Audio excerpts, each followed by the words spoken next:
SCORE has trained over 500 SMEs across Ghana, especially 11 regions. And you realize that for the phase 4, which is about ending, about 106 SMEs have been trained.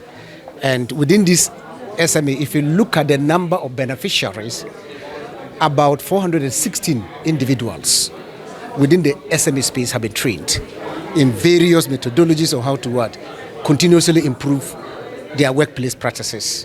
So if you look at the stories shared by a number of them, communication within the workspace got improved in terms of employees, managers, engagement.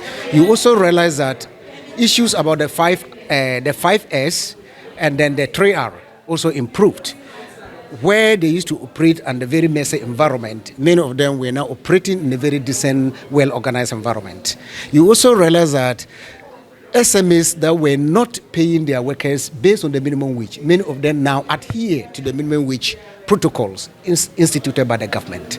And then many of them were even registered with Senate, which is very important because they retire.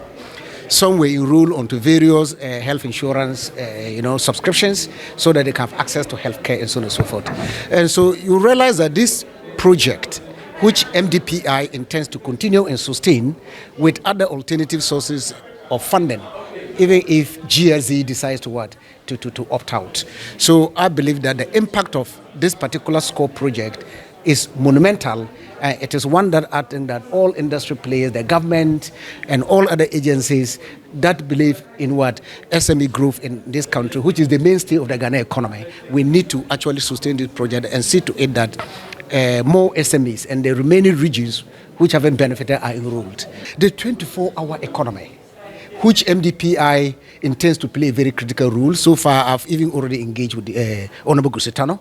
We have written a concept note and we are to discuss to see how we can play a role. So we think that this particular SCORE program, which involves sustaining competitive and responsible enterprises, will directly feed into the 24-hour economy, which is the government is very passionate about. So I believe that the SCORE program and its basic tenets truly and directly aligns with the 24-hour economy and several other novel interventions by His Excellency John Dramani Mahama's government. Do you see that you sustain it even if the GIZ? Yes, we intend to. We intend to. You see, we have created a dedicated office for SCORE.